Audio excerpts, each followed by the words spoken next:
चलो तो अभी हम स्टार्ट करेंगे रे ऑप्टिक्स, किरण प्रकाशिकी। ठीक है, किरण प्रकाशिकी यानी जैसे हम किरण प्रकाशिकी नाम सुनते हैं तो हमारे माइंड में क्या आता है कि अभी हम लाइट के बारे में पढ़ने वाले हैं। क्या होगा? लाइट के बारे में हम पढ़ेंगे। अभी जो लाइट होता है, लाइट में क्या होता है? सबसे लाइट, ये करंट वाली लाइट नहीं, लाइट यानी जैसे सनलाइट है ना। तो लाइट का जब हम पढ़ते हैं तो लाइट जैसे नाम आता है तो हम उसमें देखते हैं क्या होता है। एक बार रिफ्लेक्शन होता है, दूसरा क्या हो सकता है? रिफ्रैक्शन हो सकता है। क्या हो सकता है? रिफ्लेक्शन या रिफ्रैक्शन, यानी प्रकाश का परावर्तन या प्रकाश का अपवर्तन। अब अगर हम बात करें जैसे प्रकाश का परावर्तन, प्रकाश का परावर्तन क्या होता है? प्रकाश का परावर्तन, प्रकाश का परावर्तन यानी जैसे कोई अगर लाइट है, अगर कोई सरफेस से टकराती है तो वो क्या हो जाती है? सेम उसमें लौट जाती है। जैसे आप लोग कभी देखे होगे ना, ग्लास, जो हम ग्लास यूज करते हैं घरों में अपना फेस देखने के लिए, उस अगर ग्लास को अगर हम सनलाइट यानी जब सूर्य का प्रकाश आ रहा हो और अगर हम उसके सामने रखते हैं तो उसका जो रिफ्लेक्शन है वो कहीं ना कहीं ऐसे दीवार में पड़ता हुआ दिखाई देता है। वो क्या हो रहा है? वहां पर रिफ्लेक्शन ऑफ लाइट हो रहा है। क्या हो रहा है? Reflection of light. इसका जो फर्स्ट टॉपिक होगा ना वो हम क्या करेंगे? Reflection of light. Reflection of light यानी प्रकाश का परावर्तन। क्या करेंगे हम? ये प्रकाश का परावर्तन।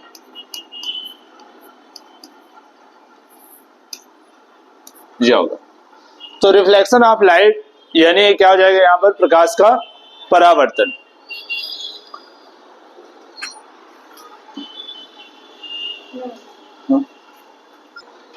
क्या होता है रिफ्लेक्शन ऑफ लाइट यानी प्रकाश का परावर्तन? कि जैसे कोई प्रकाश किरण अगर किसी सतह से टकराती है, पर कैसे सतह से? रिफ्लेक्टेड सरफेस है। रिफ्लेक्टेड सरफेस क्या होता है? जैसे ग्लास होता है ना, ठीक है। तो जब कोई प्रकाश किरण यानी अगर हम लेते हैं कि मान लो यहाँ पर कोई एक सरफेस है, क्या ये एक सरफेस है? ये सरफेस कैसी होनी चाहिए? एक साइड रिफ्लेक्टेड होनी चाहिए और एक साइड कैसे होगी? पॉलिश्ड होगी। एक साइड कैसी होगी? पॉलिश्ड होगी। एक साइड रिफ्लेक्टेड है ऊपर साइड और नीचे साइड यहाँ पर क्या है? इसमें पॉलिश्ड है। इसको बैलेंस करने के लिए हम यहाँ पर क्या लाते हैं? एक नॉर्मल। ये क्या है? नॉर्मल, अभिलंब। और ये मान लो यहाँ से कोई एक लाइट रेज आ रही है और इससे टकरा रही है। ये लाइट रेज आती है यहाँ से और यहाँ टकराती है और इसके बाद जैसे इस मीडियम से टकराती है तो ये सेम मीडियम में फिर से लौट जाती है। सेम मीडियम में फिर से लौट जाती है। अभी ये जो लाइट रेज आती है और इससे टकराती है, इस लाइट रेज को हम क्या बोलते हैं? तो इसको हम बोलेंगे इंसिडेंट रे। क्या बोलेंगे? इंसिडेंट रे यानी आपतित किरण। क्या बोलेंगे? इंसिडेंट रे, आपतित किरण। इसको क्या बोलेंगे? Reflected ray. क्या बोलेंगे? रिफ्लेक्टेड रे यानी परावर्तित किरण। रिफ्लेक्टेड रे, परावर्तित किरण। ये होगी आपतित किरण, इंसिडेंट रे, और ये होगा परावर्तित किरण यानी रिफ्लेक्टेड रे। और ये होता है हमारा नॉर्मल। क्या होगा ये? नॉर्मल, जिसको हम बोलते हैं अभिलंब। क्या बोलेंगे इसको? अभिलंब। ये आ गया।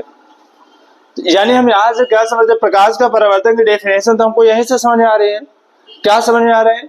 कि जब कोई प्रकाश किरण किसी सतह से टकराती है, कोई प्रकाश किरण यानी ये जो प्रकाश किरण आ रही है, जैसे ये किसी सतह से टकराती है यानी यहाँ पर ये जैसे टकराती है, टकराने के बाद सेम मीडियम में रिटर्न हो जाती है, यानी उसी माध्यम में पुनः वापस लौट जाती है। लेकिन कैसे लौट जाती है? दो टाइप का रिफ्लेक्शन भी होता है, एक रेगुलर और एक इरेगुलर। रेगुलर क्या है? जैसे अगर हमने यहाँ पर देखा कि जितने नॉर्मल से जो एंगल बन रहा है, यानी जितना एंगल यहाँ बनेगा उतना ही एंगल कहाँ बनना चाहिए? यहाँ। ये क्या हो गया? हमारा रिफ्लेक्शन हो गया। क्या बना? ये रिफ्लेक्शन हो गया। तो सबसे पहले आपको पहले डेफिनेशन लिखना है। क्या है डेफिनेशन इसके? डायग्राम से समझते हैं कि प्रकाश, ये प्रकाश की किरण है ना, प्रकाश का किसी सतह से टकराकर, ये प्रकाश की किरण है, किसी सतह से टकराती है और सेम मतलब उसी माध्यम में वापस लौट जाना क्या कहलाता है? प्रकाश का परावर्तन कहलाता है। तो आप लोग पहले डेफिनेशन कर लो। प्रकाश का किसी सतह से टकराकर, प्रकाश का किसी सतह से टकराकर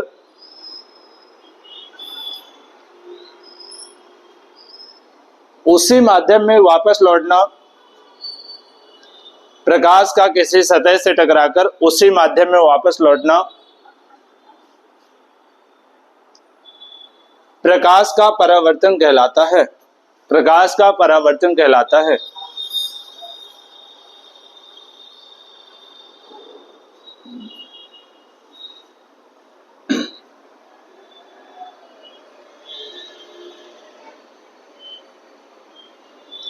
प्रकाश का किसी सतह से टकराकर उसी माध्यम में वापस लौटना प्रकाश का परावर्तन कहलाता है।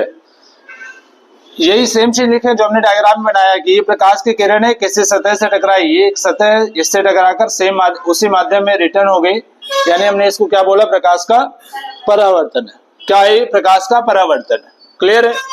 लेकिन जैसे प्रकाश का परावर्तन, तो इसमें दो नियम भी होते हैं। क्या होते हैं इसके दो रूल? कैसे हम बोल सकते हैं कि ये प्रकाश का परावर्तन है? तो इसके दो नियम भी होते हैं। क्या होते हैं इसके नियम?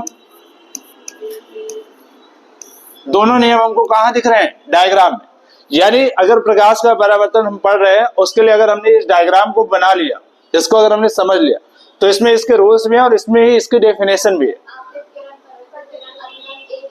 हाँ, पहला तो डेफिनेशन अगर देखें तो क्या डेफिनेशन थी कि प्रकाश का किसी सतह से टकराकर उसी माध्यम में वापस लौट जाना प्रकाश का परावर्तन कहलाता है। दूसरा रूल क्या है कि जो एंगल आई है और एंगल आर, ये क्या है? इक्वल है। पहला रूल इसका क्या है? Angle I equal to angle R. I और आर यहां पर क्या है, यानी हम इसको क्या बोलेंगे? आपतन कोण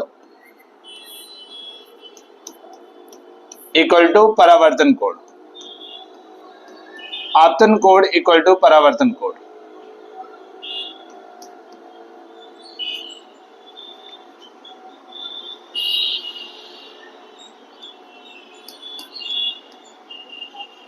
आपतन कोण इक्वल टू परावर्तन कोण, ये है हमारा पहला रूल। ये यहां से दिख रहा है, angle I equal to angle r, angle I equal to angle are.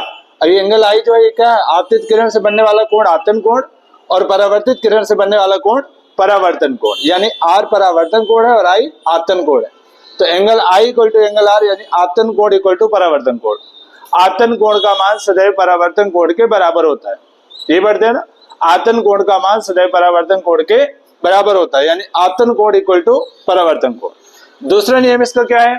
दूसरा नियम अगर हम देखें तो ये भी हमारे डायग्राम में है। डायग्राम आपतित किरण, परावर्तित किरण और अविलंब तीनों एक ही तल में स्थित होते हैं। तीनों एक ही तल में स्थित होते हैं। ये है ना, आपतित किरण, परावर्तित किरण और अविलंब तीनों एक ही तल में स्थित होते हैं।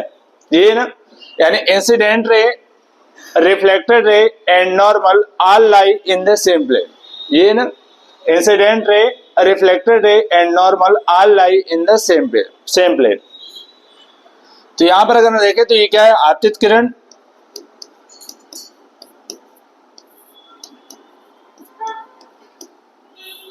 परावर्तित किरण,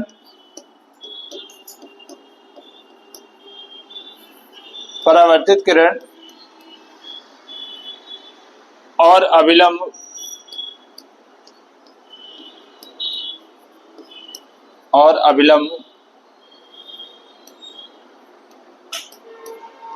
तीनों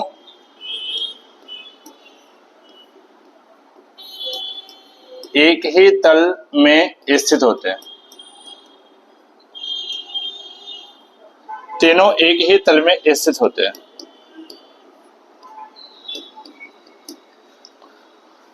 क्या है पहला इसका role? Angle I equal to angle r, यानी आपतन कोण का मान परावर्तन कोण के बराबर होता है। Angle of incidence equal to angle of reflection. Second क्या है? आपतित किरण, यानी ये आपतित किरण हो गई। परावर्तित किरण और अविलंब, ये तीनों कहां पर है? तीनों एक ही बिंदु पर है। ये तीनों कहां है? एक ही तल पर है। क्लियर है क्या? हम ये लिखते हैं ना, incident ray, reflected ray and normal all line in the same plane. तो सारी चीजें अगर हम इसमें देखें तो सारी चीजें कहां पर है?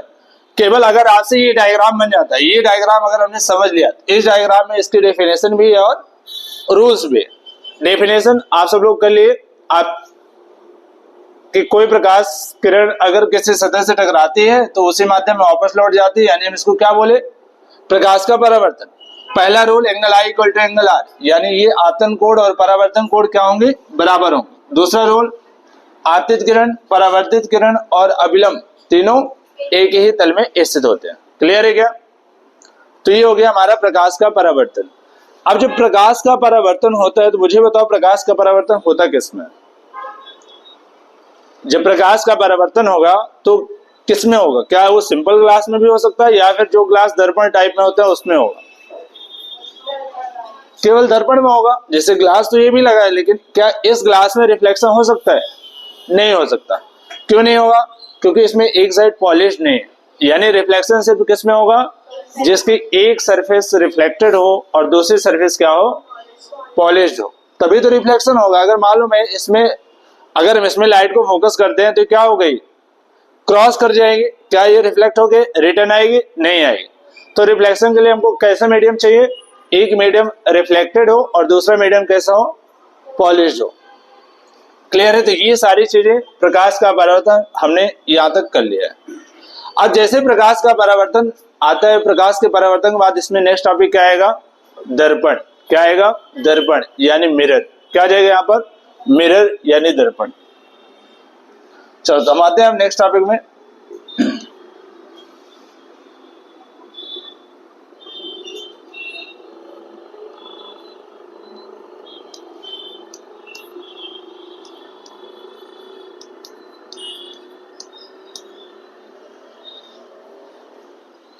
दर्पण या मिरर।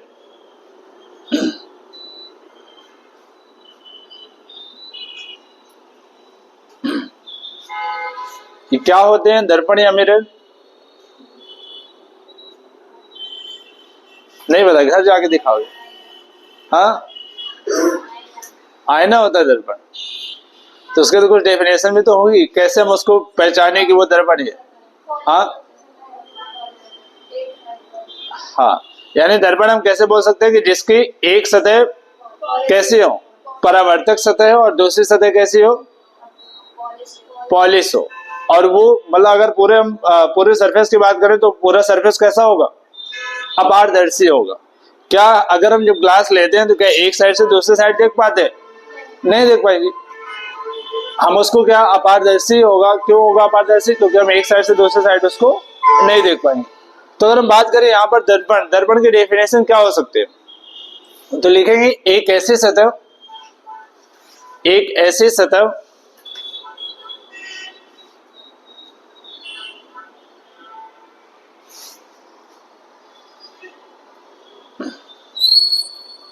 नहीं, एक ऐसी सतह नहीं लिखो, एक ऐसा माध्यम लिखो। एक ऐसा माध्यम जिसकी एक सतह एक ऐसा माध्यम जिसकी एक सतह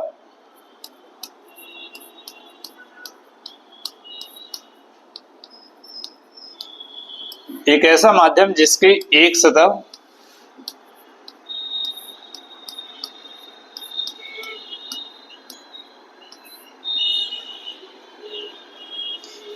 चमकदार, जिसकी एक सतह चमकदार तथा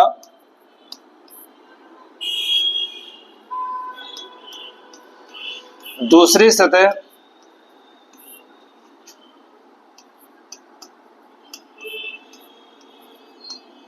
पॉलिश की हुई हो,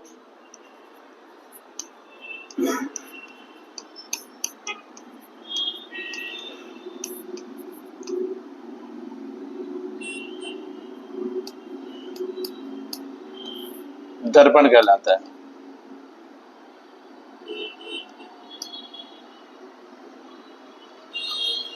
ठीक है, यहां पर इसको करना है गोलीय दर्पण। यहां पर जो हम पढ़ेंगे ये कैसा पढ़ेंगे? गोलीय दर्पण।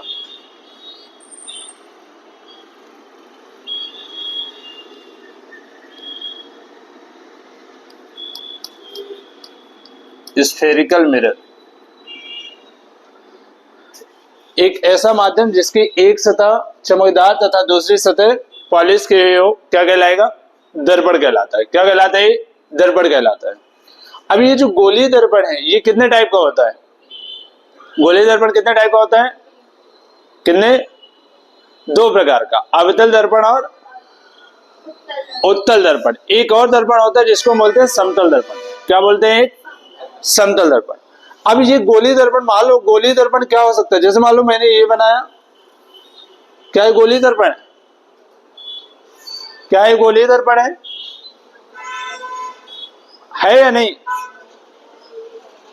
जैसे अगर हमने सिर्फ इतना बना दिया, क्या ये गोली दर्पण है? नहीं है। तो फिर मैं एक बार और बनाता हूं। अब क्या ये गोली दर्पण है?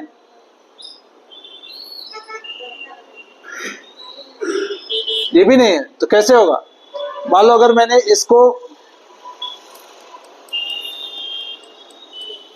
ये कर दिया,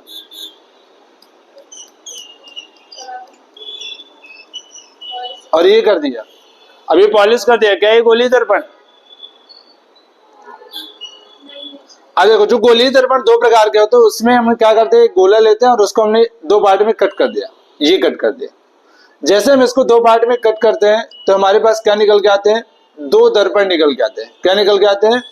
दो दर्पण। वो दर्पण कौन से? एक होता है उत्तल दर्पण और एक होता है अवतल दर्पण। अब अगर हम देखें तो यहां से हम कैसे बता सकते हैं कौन सा उत्तल दर्पण है और कौन सा अवतल दर्पण? कैसे बता सकते हैं उत्तल दर्पण और अवतल दर्पण?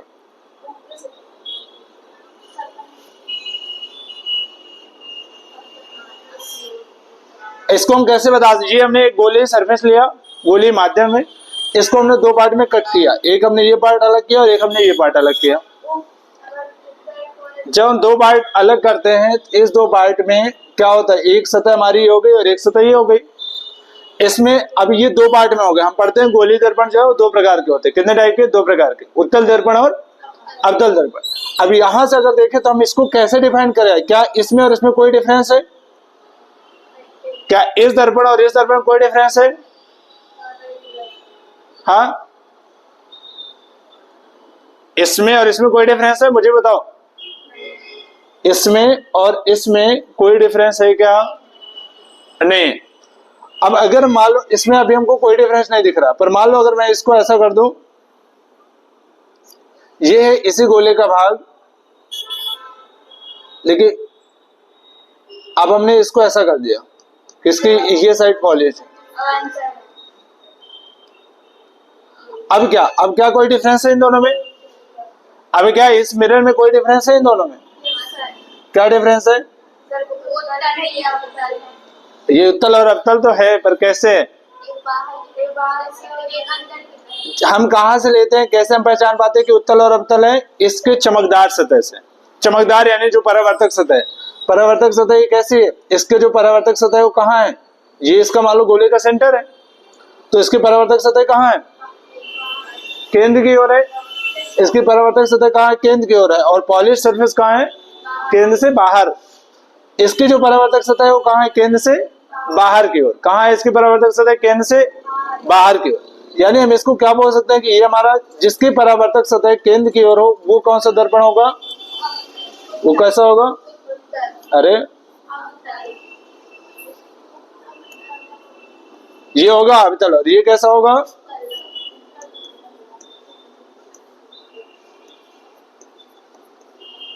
उत्तल दर्पण। क्लियर है क्या? यानी हम यहां से डिफाइन कर सकते हैं। सबसे पहले हमने क्या लिखा कि गोली दर्पण क्या है?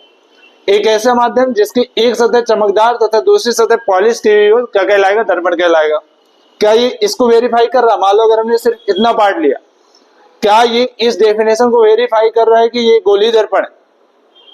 कर रहा है या नहीं कर रहा है? बिल्कुल कर रहा है। इसमें क्या बोला है कि जिसकी एक सतह क्या है? ये एक सतह कैसी है? चमकदार है। तो क्या इसकी एक सतह चमकदार है? यानी जो इधर वाला पार्ट है, ये जो पार्ट है, ये कैसा है? रिफ्लेक्टेड पार्ट है। कैसा? ये रिफ्लेक्टेड है यानी परावर्तक। क्या ये रिफ्लेक्टेड है यानी ये कैसा है? परावर्तक। दूसरी सतह क्या है? पॉलिश की हुई है। कैसी है? पॉलिश की हुई यानी ओपेक है। तो अगर दूसरी सतह ओपेक है यानी इधर साइड क्या हुआ है? पॉलिश की हुई है। तो ये जो गोली दर्पण की डेफिनेशन है, क्या इसको फॉलो कर रही है? बिल्कुल कर रही है। अब इसके जो दो टाइप होते हैं, उत्तल दर्पण और अवतल दर्पण, अब हम इसको कैसे डिफाइन करते हैं कि एक ऐसा गोली दर्पण जिसकी परावर्तक सतह कहाँ हो? केंद्र की ओर हो। जिसकी परावर्तक सतह केंद्र की ओर हो, कौन सा दर्पण कहलाएगा? अवतल दर्पण। और एक ऐसा गोलीय दर्पण जिसकी परावर्तक सतह कहाँ हो? केंद्र के विपरीत हो, केंद्र के विपरीत हो, वो क्या कहलाएगा? उत्तल दर्पण। क्या ये क्लियर है? सबसे पहले हमने गोलीय दर्पण देखा। गोलीय दर्पण में क्या कि एक ऐसा माध्यम जिसकी एक सतह चमकदार तथा दूसरी सतह क्या हो? पॉलिश की हो। इसको हम एक सतह चमकदार नहीं करके हम इसको परावर्तक भी कर सकते हैं। क्लियर है? एक सतह परावर्तक तथा दूसरी सतह कैसी हो? पॉलिश की हो। इसने इसको वेरीफाई किया कि इसकी एक सतह कैसी है? रिफ्लेक्टेड है, दूसरी सतह कैसी है? पॉलिश की है। यहाँ पर एक सरफेस जो है रिफ्लेक्टेड है, दूसरी सरफेस क्या है? पॉलिश की है। क्लियर है क्या? तो ये हुआ गोलीय दर्पण। अब गोलीय दर्पण में जो दो टाइप हुए, उत्तल दर्पण और अवतल दर्पण, उनमें क्या हुआ कि एक ऐसा गोलीय दर्पण जिसका परावर्तक सतह कहाँ हो? केंद्र की ओर हो, उसको हम क्या बोलेंगे? अवतल दर्पण। और एक ऐसा गोलीय दर्पण जिसका परावर्तक सतह कहाँ हो? केंद्र के बाहर की ओर, इसको हम क्या बोलेंगे? उत्तल दर्पण। क्लियर है क्या? चलो, गोलीय दर्पण की डेफिनेशन होगी। अब हम आगे लिखें। ये जो गोलीय दर्पण है दो प्रकार के होते हैं। कितने टाइप के होंगे? दो टाइप के, अवतल दर्पण और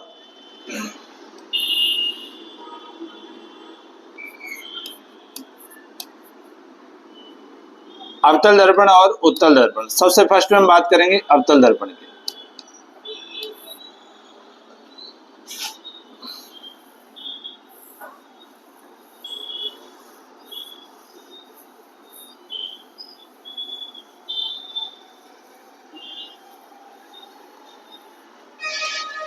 फर्स्ट में हम बात करें अवतल दर्पण की। अवतल दर्पण कैसा होता है?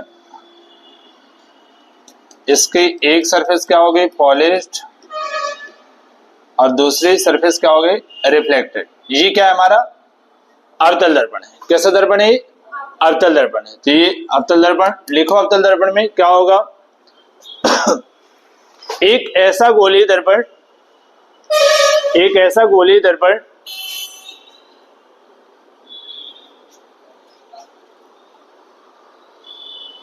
जिसकी परावर्तक सतह केंद्र की ओर हो। अगर ये कैसा जा रहा है? ऐसा जा रहा है ना, ऐसा इधर, तो इसकी परावर्तक सतह कहाँ है? केंद्र की ओर है। कहाँ है? केंद्र की ओर है। तो इसकी परावर्तक सतह कहाँ हो? केंद्र की ओर हो, अवतल दर्पण कहलाता है। एक ऐसा दर्पण जिसकी परावर्तक सतह केंद्र की ओर हो, अवतल दर्पण कहलाता है।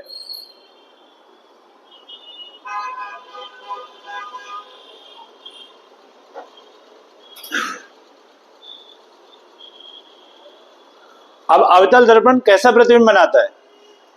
अब आप सबको पता होगा कि जो दर्पण में प्रतिबिंब बनते हैं वो कितने टाइप के प्रतिबिंब बनते हैं? दर्पण में कितने टाइप के प्रतिबिंब बनते हैं? इमेज जो है वो कितने टाइप की बनती है? दो टाइप की बनती है ना। टाइप उसके दो ही होते हैं। दो कैसा कि एक तो बनता है वास्तविक और उल्टा। जो वास्तविक होगा वो कैसा होगा? उल्टा, यानी रियल एंड इन्वर्टेड इमेज। दूसरा क्या होगा? आभासी और सीधा, वर्चुअल एंड इरेक्ट इमेज। क्या होगा? वर्चुअल एंड इरेक्ट इमेज, यानी आभासी और सीधा प्रतिबिंब। तो अगर हम यहाँ पर देखें अवतल दर्पण, तो अवतल दर्पण में कैसा प्रतिबिंब बनता है? डेफिनेशन तो हमने कर ही लिया कि इसकी परावर्तक सतह कहाँ होगी? कहाँ होगी इसकी परावर्तक सतह? केंद्र की ओर होगी। कहाँ होगी? केंद्र की ओर। अब इसमें जो प्रतिबिंब बनता है, प्रतिबिंब कितने टाइप के बनते हैं? दोनों टाइप के प्रतिबिंब बनते हैं। कितने टाइप के? दोनों टाइप के। पहला क्या बन सकता है इसमें? वास्तविक। जो वास्तविक होगा वो हमेशा क्या होगा? अरे उल्टा। जो वास्तविक होगा वो कैसा होगा? उल्टा। और दूसरा क्या बन सकता है? आभासी और सीधा। जो आभासी होगा वो हमेशा कैसा बनेगा? सीधा बनेगा। सीधा साधा, तुम लोगों जैसे कि 3 दिन की छुट्टी मिले तो 5 दिन गायब हो जाओ, ऐसा। हाँ, इसीलिए तो आभासी और सीधा। तो ये कौन है? वास्तविक और उल्टा। उल्टा कौन? ये भी तो कोई होगा। दोनों टाइप की इमेज बन रही है इसमें। हाँ, इमेज तो दोनों टाइप की बन रही है, वास्तविक भी बन रही है, उल्टा भी बन रही है। आभासी और सीधा। उसमें सीधा तो वही होता है जिसको हम केवल इमेजिन कर सकते हैं। आभासी जो चीजें हैं, आभासी का मतलब क्या है, उसको हम आभास कर सकते हैं, केवल इमेजिन कर सकते हैं, वो रियल नहीं है। वो रियल में आपको नहीं दिखेगी, क्योंकि जब हम देखते हैं ना कि मिरर में जो आभासी ये प्रतिबिंब जब बनता है, ये कहाँ बनता है हमेशा, दर्पण के पीछे। कहाँ बनेगा, दर्पण के पीछे बनेगा। पर अगर क्या दर्पण के पीछे बनेगा तो क्या हमको दिखाई देगा, नहीं दिखाई देगा। इसलिए इसका नाम दिया गया है आभासी। कैसा नाम दिया गया है, आभासी।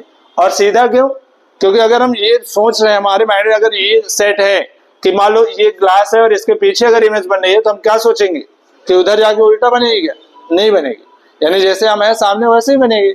और आभासी यानी हम केवल इमेज कर रहे हैं, हम इमेजिन कर रहे हैं कि कैसा प्रतिबिंब बन रहा है, आभासी बन रहा है। तो आभासी और सीधा प्रतिबिंब जो बनता है वो हमेशा मिरर के पीछे बनता है, ऐसा मिरर में होता है। और वास्तविक और उल्टा जो बनेगा वो हमेशा कहां बनेगा, मिरर के सामने बनेगा। क्लियर है क्या। तो इसमें दो टाइप की इमेज बनेगी, वास्तविक और उल्टा, आभासी और सीधा। इसके लिए अलग अलग कंडीशंस भी होती हैं। इसमें हम कितने कंडीशंस पढ़ते हैं, 6 कंडीशंस। कितने कंडीशंस, 6 कंडीशंस, यानी 6 कंडीशंस होते हैं जहां की हम इमेज बनाएंगे। जैसे मान लो अगर सेंटर ऑफ कर्वेचर यानी वक्रता केंद्र में रखेंगे तो कहां पर बनेगी, फोकस में रखेंगे तो कहां पर बनेगी, अभी हम आगे डिस्कस करेंगे इसमें। क्लियर है।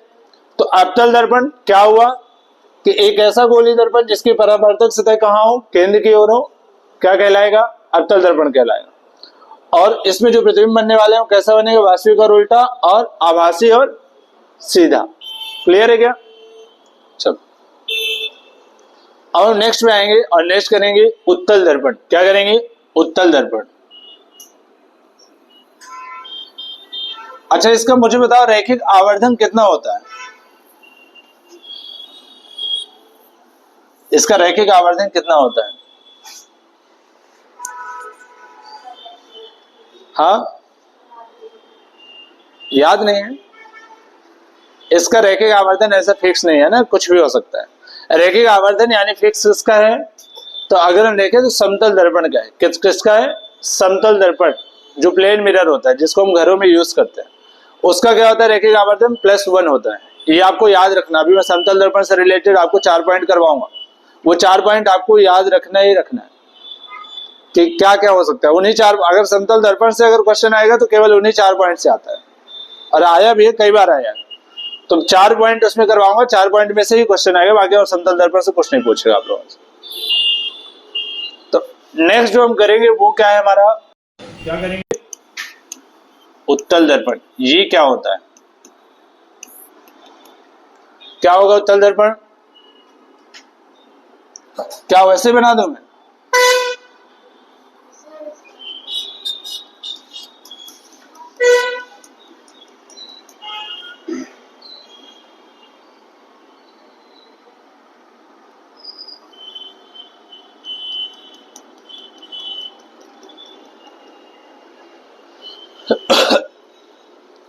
मुझे बताओ क्या है, अब एक अवतल और एक उत्तल है या दोनों सेम बने हुए, दोनों सेम है, कैसे पता चला ये दोनों सेम। हाँ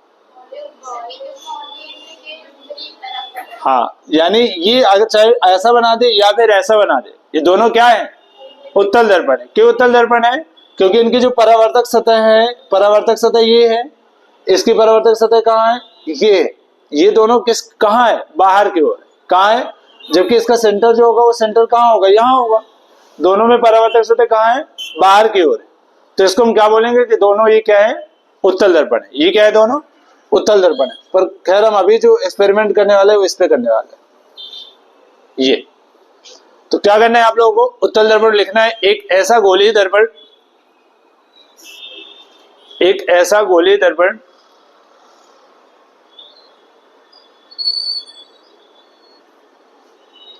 जिसके परावर्तक सतह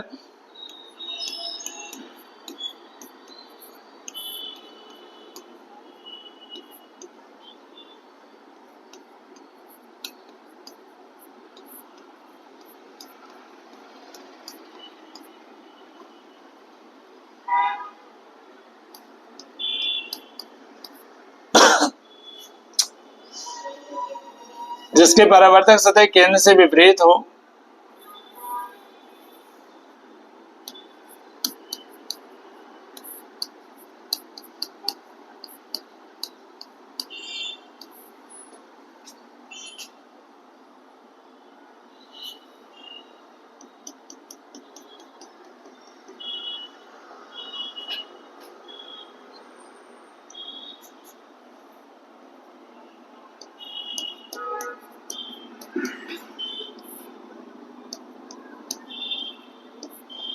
जिसके परावर्तक सतह केंद्र से विपरीत हो वो क्या कहलाएगा? उत्तल दर्पण कहलाएगा। क्या कहलाएगा? उत्तल दर्पण कहलाएगा। अब उत्तल दर्पण में जो प्रतिबिंब बनता है वो कैसे प्रतिबिंब बनता है? इसमें प्रतिबिंब जो बनते हैं वो कैसे बनते हैं? इसमें क्या वही दोनों टाइप जो हमने अवतल दर्पण में किया था या कोई एक टाइप का बनेगा? केवल इसमें बनता है आभासी और सीधा। इसके लिए दो कंडीशंस होते हैं, ठीक है। एक कैसा बनेगा? आभासी बनेगा और आभासी और सीधा प्रतिबिंब बनता है। कैसा बनता है? आभासी और सीधा प्रतिबिंब बनेगा। कैसा बनेगा? इसमें आभासी और सीधा प्रतिबिंब बनेगा। तो अवतल दर्पण में दो टाइप की इमेज, रियल एंड इन्वर्टेड और वर्चुअल एंड इरेक्ट, यानी वास्तविक और उल्टा तथा आभासी और सीधा प्रतिबिंब बनता है। वो किसमें बनेगा? अवतल दर्पण में। उत्तल दर्पण में क्या बनता है कि आभासी और सीधा, केवल आभासी और सीधा बनेगा, यानी वर्चुअल एंड इरेक्ट इमेज बनेगी इसमें।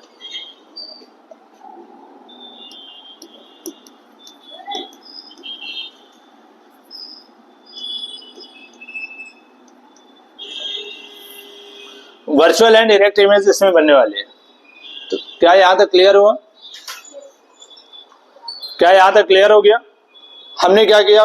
फर्स्ट हमने किया प्रकाश का परावर्तन, सेकेंड हमने किया गोलीय दर्पण, और उसके बाद हमने किया गोलीय दर्पण के टाइप। अब तो नहीं भूलेगा ना रे ऑप्टिक्स? आपको क्या क्या याद रखना है रे ऑप्टिक्स में कि आपको डायग्राम सारे क्लियर होने चाहिए।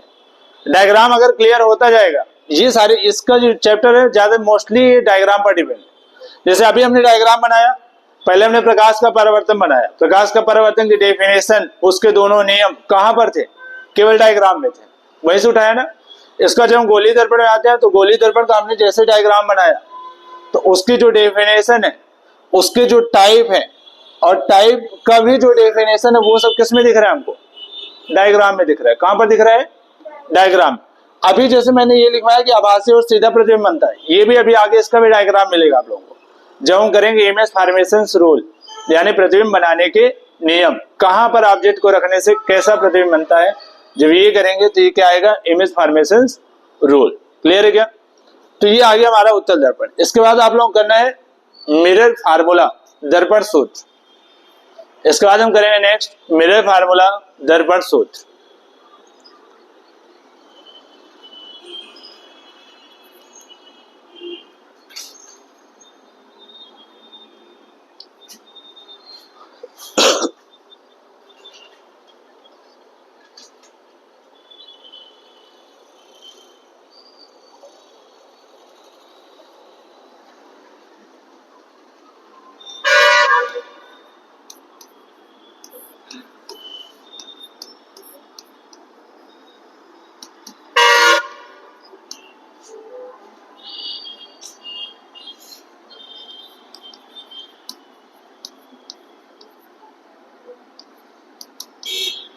क्या होता है मिरर फार्मूला?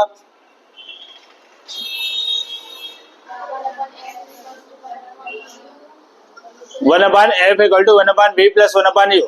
मान लो अगर मैंने लिख दिया, आप सबको ये लेने कि क्या है यहाँ पर one upon f equal to one upon v plus one upon u. इसको हम कैसे डिफाइन करेंगे कि क्या बता रहा है यहाँ पर?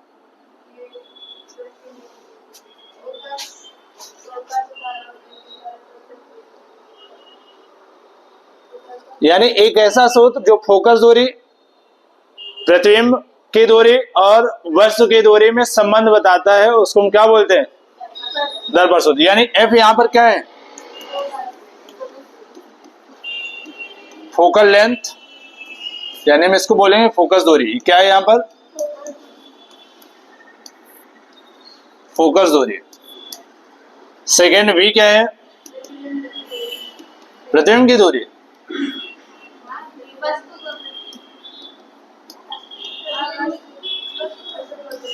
प्रतिबिंब की दूरी।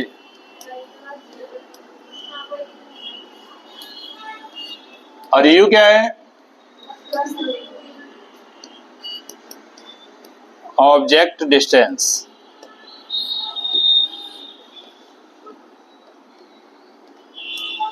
वस्तु की दूरी, वस्तु की दूरी, ऑब्जेक्ट डिस्टेंस, इमेज डिस्टेंस और फोकल लेंथ। क्लियर है? फार्मूले लिखेंगे। फोकस दूरी, पहले हम दर्पण सूत्र का डेफिनेशन करेंगे। दर्पण सूत्र का डेफिनेशन करेंगे। फोकस दूरी प्रतिबिंब की दूरी, फोकस दूरी प्रतिबिंब की दूरी और वस्तु की दूरी के मध्य, फोकस दूरी प्रतिबिंब की दूरी और वस्तु की दूरी के मध्य संबंध बताने वाले सूत्र को, के मध्य संबंध बताने वाले सूत्र को दर्पण सूत्र कहते हैं। फोकस दूरी प्रतिबिंब की दूरी और वस्तु की दूरी के मध्य संबंध बताने वाले सूत्र को दर्पण सूत्र कहते हैं। यानी हम इसको और क्या बोल सकते हैं? It represent the relation between focal length, image distance and object distance. Focus दूरी प्रतिबिंब की दूरी और वस्तु की दूरी के मध्य संबंध बताने वाले सूत्र को क्या बोलेंगे हम? दर्पण सूत्र। इसके बाद आपको ये नोट करना है, मिरर फार्मूला। ये हमारा मिरर फार्मूला।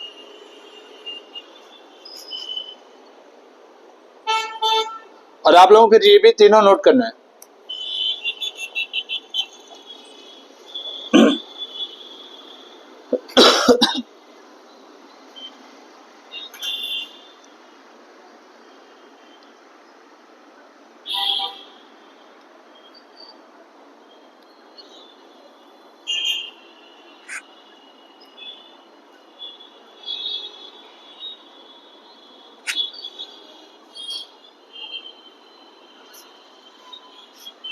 क्लियर है? फोकल लेंथ, वी यू, ये सारी चीजें ऑन कर।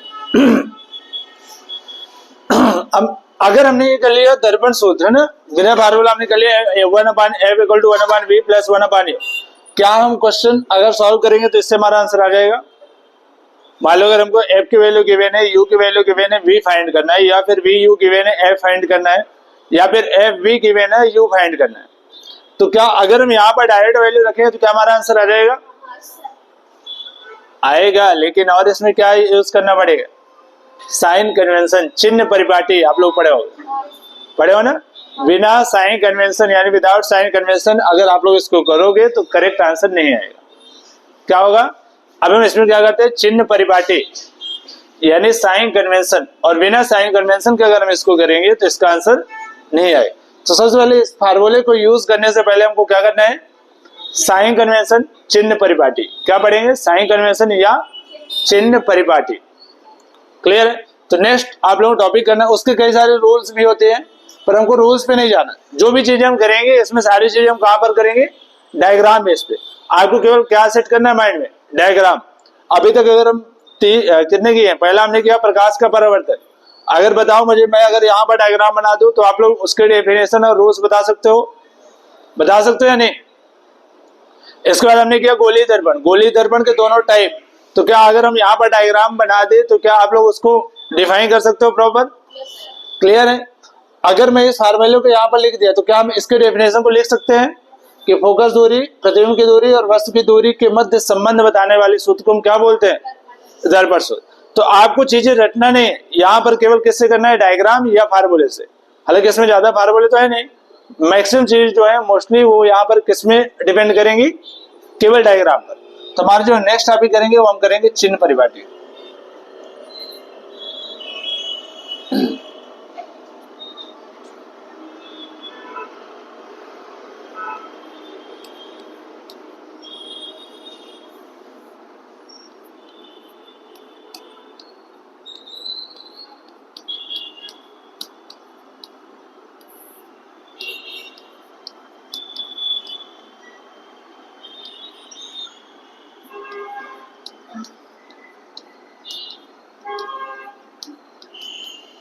साइन कन्वेंशन या चिन्ह परिपाटी। अब तो छुट्टी नहीं चाहिए तुम लोगों को? अभी और छुट्टी चाहिए? छुट्टी चाहिए तो बताओ, अभी कल से फिर कर देते हैं। 15-16 कैसे गया? 15 अगस्त यानी स्वतंत्रता दिवस। तुम लोग बस डेली छुट्टी चाहिए, पढ़ना बस ना पड़े। हाँ अच्छा, तो वे लोग तो बोल रहे थे हमको घर जाना है, सर छुट्टी दे दीजिए। अब तुम लोग ऐसे एकदम धीरे धीरे जाके सर से बोले, एकदम ऐसा छोटा मुंह बना के सर बोल दियोगे ठीक है छुट्टी ले लो, ऐसे फिर बोलोगे फिर छुट्टी कर देंगे। हाँ तो ऐसा बोलना भी नहीं। तुम लोग ऐसे बोलते हो ना कि फिर सर को लगता हो कि बच्चे हैं, चलो छोड़ देते हैं। ठीक है, खैर अब आते हैं अपने टॉपिक में, चिन्ह परिपाटी यानी साइन कन्वेंशन। अब ये जो साइन कन्वेंशन, हम डायग्राम बनाते हैं, किसका करेंगे पहले हम, अवतल दर्पण का। कैसा बनाया था हमने,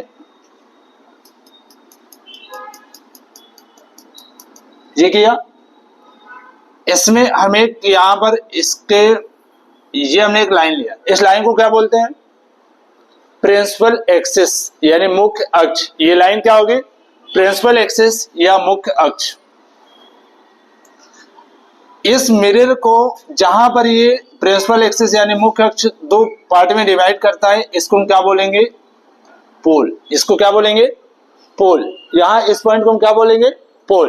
सबसे पहले हमने कॉन्केव मिरर बनाया, कॉन्केव मिरर से एक लाइन इसको दो पार्ट में डिवाइड कर रही है, जिसको हम बोलते हैं मुख्य अक्ष। ये क्या हो गई, मुख्य अक्ष हो गई।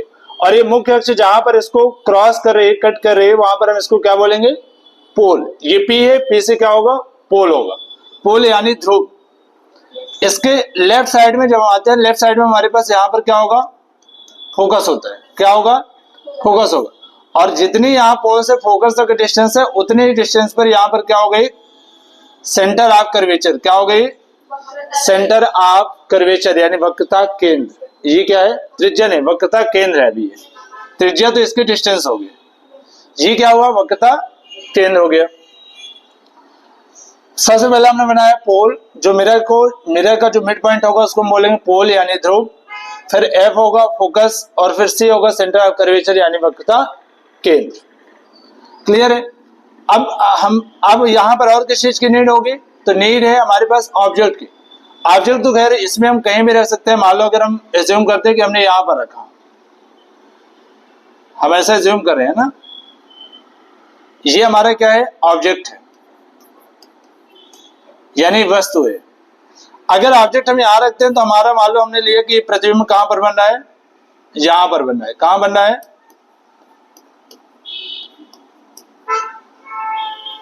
ये हमारा प्रतिबिंब बन गया, ये इमेज हो गई, और ये क्या हो गया, ऑब्जेक्ट हो गया। लेकिन हमने लिखा है कि जो अवतल दर्पण है उसमें दो टाइप की इमेज बनती है। कितने टाइप की, दो टाइप की। एक तो ये कैसी इमेज बनी,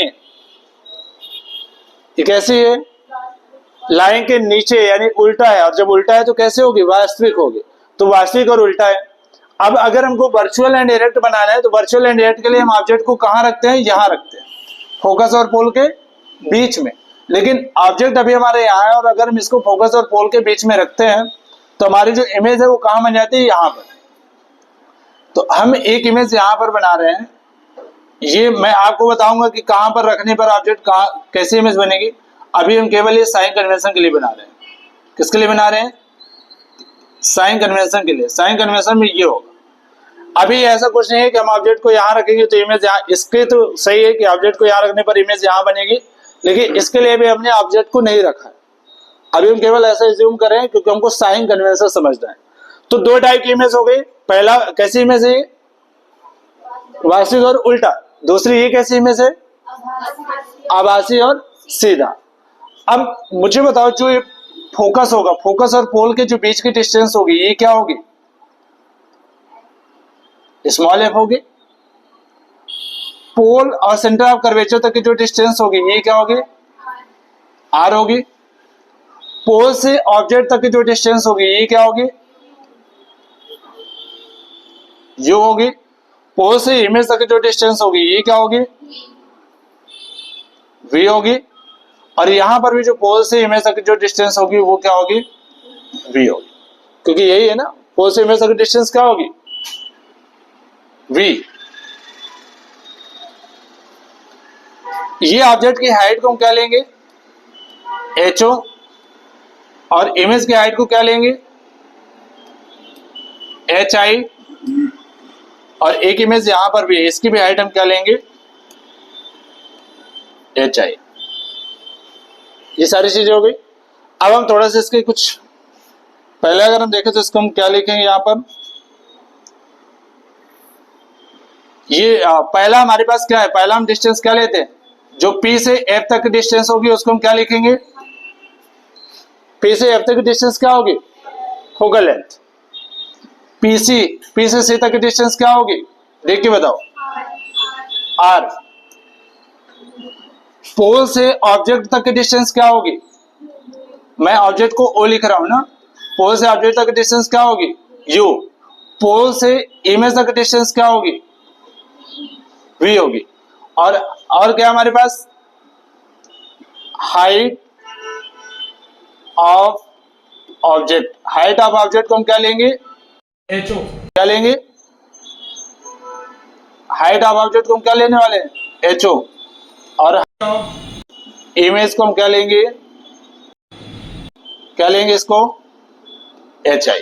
क्या लेंगे, HI। क्लियर है क्या। अभी यहां पर अगर देखें तो जो F है,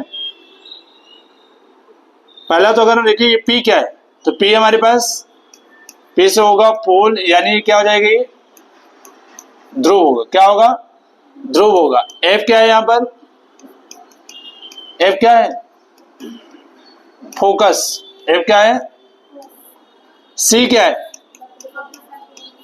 सेंटर ऑफ कर्वेचर, यानी हम इसको बोलेंगे वक्रता केंद्र। ठीक है। कैपिटल F क्या है, फोकस है। जो स्मॉल f होगा वो क्या होगा, फोकल लेंथ। क्या हो गई, फोकल लेंथ, यानी फोकस दूरी।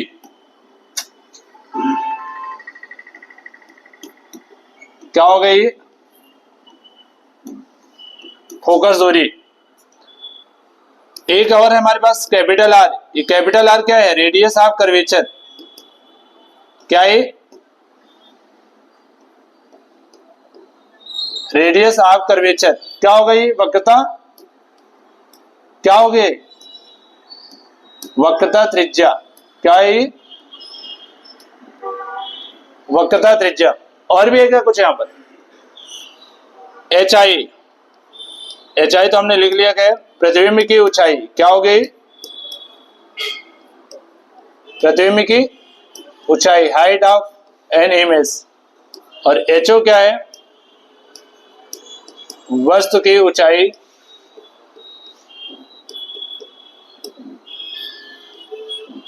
यानी height of an object. Height of an object.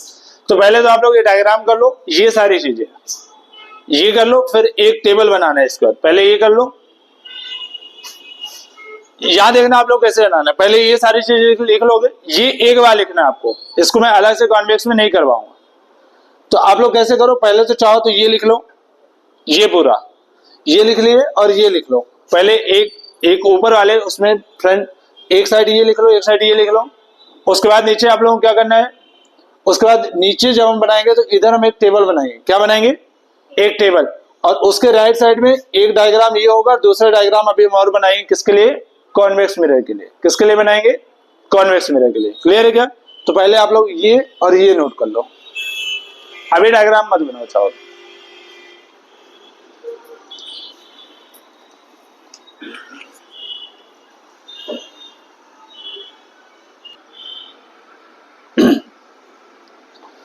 तो देखो अभी हमने ये क्या बनाया है, कॉनकेव मिरर। क्या बनाया है यहाँ पर, कॉनकेव मिरर।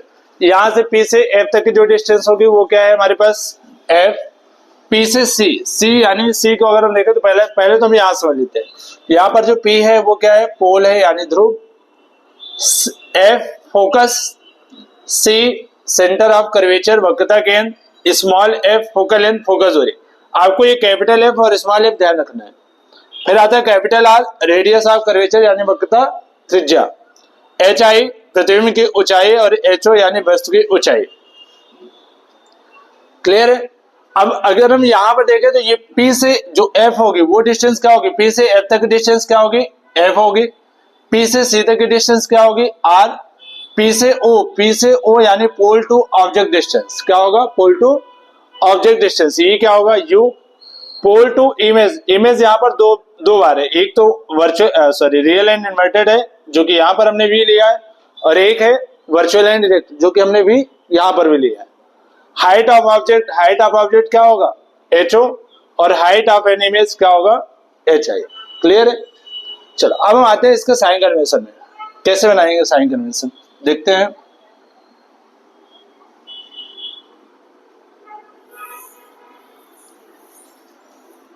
अब हम इसको एक टेबल बनाएंगे।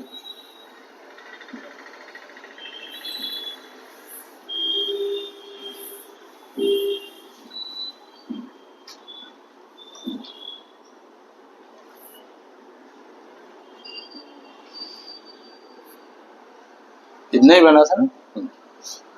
चलो तो हम यहाँ पर टेबल बनाएंगे। इसके लिए साइन कन्वेंशन के लिए सबसे पहले हम लिखेंगे अवतल दर्पण, concave mirror.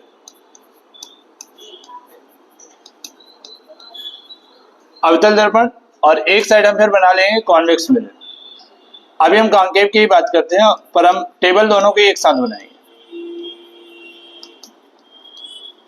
Convex mirror,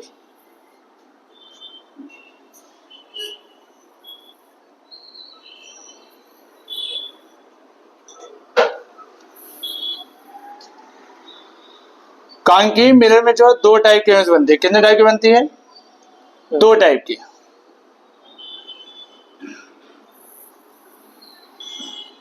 concave mirror में दो टाइप, यानी पहले हम लेंगे वास्तविक और उल्टा, यानी हम इसको ले लेंगे वास्तविक और उल्टा, रियल एंड इन्वर्टेड, वास्तविक और उल्टा। और इसको हम लेंगे आभासी और सीधा, वर्चुअल एंड इरेक्ट। और इसमें जो बनती है वो कैसी बनती है, वर्चुअल एंड इरेक्ट, ये है ना। तो ये जो कॉन्केव मिरर में दो टाइप की इमेज बनती है। अब हम इसको थोड़ा, आप लोग ये कार्टेशियन प्लेन पढ़े होगा ना, जिसको ग्राफ बोलते हैं, ये पढ़े हो क्या ऐसा? अरे कहीं पढ़े हो कि नहीं पढ़े हो? कब पढ़ लिए? 1 2 3 ऐसा लिखते हैं ना, 1 2 और 3। यहाँ पर क्या करते हैं, -1 -2, और यहाँ पर क्या करें, -3, -1 -2, और ये -3। यानी हम इससे क्या समझ पा रहे हैं कि ये मान लो एक सेंटर है, सेंटर यानी पोल है।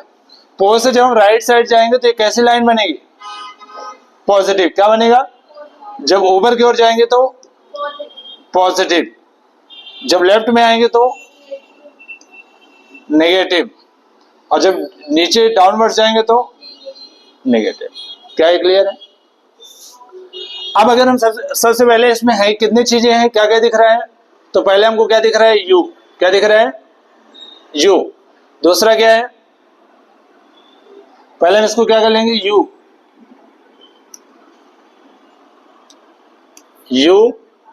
V F, F के बाद R HI और HO, ये है ना, U V F R HI और HO।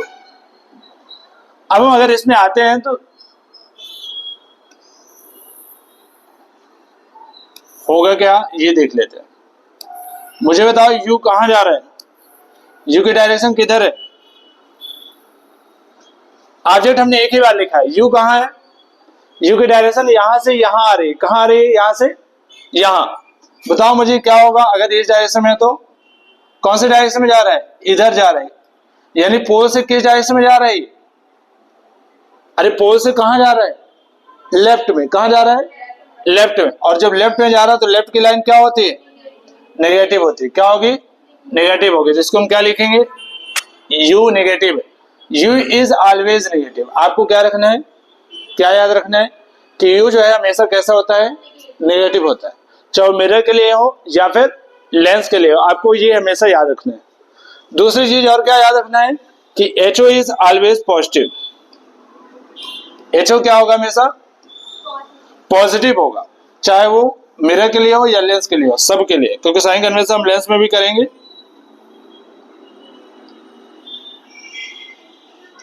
ठीक है, तो ये दो चीजें तो याद रखना है, U is always negative and HO is always positive. HO हमेशा पॉजिटिव होता है और U क्या होता है, हमेशा नेगेटिव होता है। V क्या होगा, V कहां पर है, V हमारे पास इसमें दो जगह है, V है दो जगह, पहला तो एक ये और दूसरा ये। मुझे बताओ ये कैसी इमेज बन रही है यहाँ पर, कैसी इमेज है ये? अरे ये कैसी इमेज बन रही है? Virtual and sorry real and inverted, यानी ये बन रही है रियल एंड इन्वर्टेड बन रही है। V कहाँ जा रहा है? यहां से लेफ्ट में आ रहा है, लेफ्ट में आ रहा है तो क्या होगा? यहां आ रहा है ना, तो लेफ्ट में आ रहा है तो ये क्या होगा? नेगेटिव। और एक और भी है जो हमारा कहाँ जा रहा है? इधर जा रहा है, ये क्या होगा? यानी एक होगा नेगेटिव तो दूसरा क्या होगा? पॉजिटिव। ऐसे आप लोग बताना F क्या होगा, डायग्राम देख के बताओ। F कहाँ आ रहा है? लेफ्ट में आ रहा है, नेगेटिव। और अगर एक के लिए नेगेटिव है तो F तो हमारे पास एक ही है। R कहाँ होगा? नेगेटिव। HI कहाँ होगा? HI हमारे पास दो है, एक HI यहाँ और एक HI यहाँ। पहले ये कौन सी इमेज बन रही है? रियल एंड इन्वर्टेड, वास्तविक और उल्टा, तो इसके लिए क्या हो गई? नेगेटिव। और इसके लिए क्या होगा? पॉजिटिव। क्या यहां तक क्लियर है? तो ये हमारा बना क्या? Sign convention.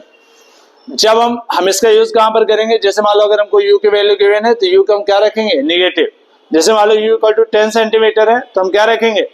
-10 सेंटीमीटर। अगर मान लो v की वैल्यू रियल एंड इन्वर्टेड के लिए 15 सेंटीमीटर है तो -15, और अगर वर्चुअल एंड रियल के लिए है तो +15, यानी 15 रखें। क्लियर है? तो बिना साइन कन्वेंशन का यूज किए आपको मिरर फार्मूला या मैग्निफिकेशन, यानी इस चैप्टर के कोई भी क्वेश्चन सॉल्व नहीं करने, होगा ही नहीं, करोगे तो गलत आंसर आएगा। तो ये हमारा साइन कन्वेंशन। अभी हमने कॉन्केव मिरर को कंप्लीट कर लिया। अब हम आएंगे कॉन्वेक्स मिरर में। कहां पर आएंगे? कॉन्वेक्स मिरर में। कॉन्वेक्स मिरर मैं यहां पर छोटा सा बना देता हूं।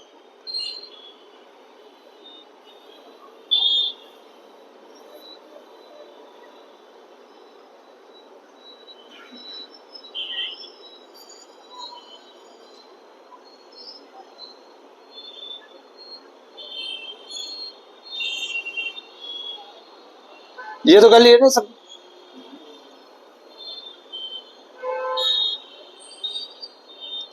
चलो अब अगर हम मालूम बनाते हैं कॉन्वेक्स मिरर, तो क्या बनेगा कॉन्वेक्स मिरर?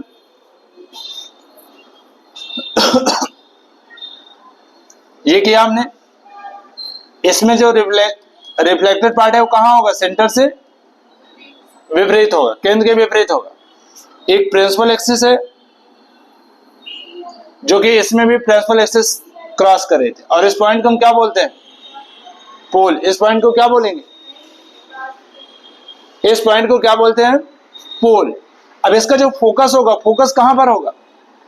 इसका फोकस कहां था? लेफ्ट में, तो इसका फोकस कहां होगा? राइट। और जिधर फोकस होगा वही क्या होगा? सी भी होगा। ठीक है, तो पोल और फोकस और सी। इसका जो ऑब्जेक्ट हमेशा क्या होगा? नेगेटिव, यानी ऑब्जेक्ट हम यहां रखेंगे, वस्तु है। और इसको जो इमेज बन रही है, हम इमेज को यहां ले लेते हैं कि इमेज जो है उसके यहां बन रही है। क्लियर है क्या? अब मुझे बताओ P से F तक की डिस्टेंस क्या होती है? P से F तक की डिस्टेंस क्या होगी? अरे बताओ, P से F तक की डिस्टेंस क्या होती है? Small f। क्या होगी? P से C तक की डिस्टेंस क्या होगी? Capital R। P से ऑब्जेक्ट तक की डिस्टेंस क्या होगी? U। P से इमेज तक की डिस्टेंस क्या होगी? पोल से इमेज तक की V। हाइट ऑफ इमेज क्या होगा? HI। Height of an object क्या होगा? HO। क्लियर है क्या? क्या इसको देख के आप लोग बता सकते हो यहां पर क्या आएगा? U तो हमने नेगेटिव कर ही लिया, V क्या होगा? V देखो उधर जा रहा है, राइट में है ना, तो क्या होगा? ये प्लस। F क्या होगा? क्योंकि F भी राइट में। R क्या होगा? HI क्या होगा? प्लस। तो ये आया हमारा साइन कन्वेंशन, यानी मिरर का साइन कन्वेंशन हमने कंप्लीट कर लिया। कॉन्केव मिरर और कॉन्वेक्स मिरर दोनों का साइन कन्वेंशन ये हो गया। अब हम जब भी कोई क्वेश्चन सॉल्व करेंगे तो जैसे अगर F है, F अगर कॉन्वेक्स मिरर के लिए ले रहे हैं तो F की वैल्यू पॉजिटिव में रखना है। आपको वहां वैल्यू दी रहेगी, मान लो जिस 10 सेंटीमीटर दिया तो आपको क्या रखना है? पॉजिटिव में ही रखना है, उसको 10 सेंटीमीटर ही करना है। लेकिन अगर वहीं पर U की वैल्यू 10 सेंटीमीटर है तो उसको हम क्या रखेंगे? -10 रखेंगे। क्या रखेंगे? माइनस टेन रखे। अभी मैं आगे इसके क्वेश्चंस करवाऊंगा तो आप लोगों को समझ आएगा इसका यूज कैसे करना है। ये चार्ट सबको समझ आ गया कैसे हमने इसको बनाया? इस डायग्राम से। आपको ये याद करके नहीं रखना है, आपको क्या याद करके रखना है? ये डायग्राम कैसे बनेगा। अगर डायग्राम आपको लर्न है, यानी डायग्राम अगर आप लोग बना पा रहे हो तो ये तो याद हो जाएगा। बाकी इसको याद कब तक करोगे? कहाँ माइनस कहाँ प्लस, थोड़ा सा चेंज तो हो सकता है माइंड में, लेकिन अगर हमको डायग्राम अच्छे से क्लियर है तो हम ये चीजें अपने से कर पाएंगे। क्लियर है? चलो अब ये टेबल बना लो।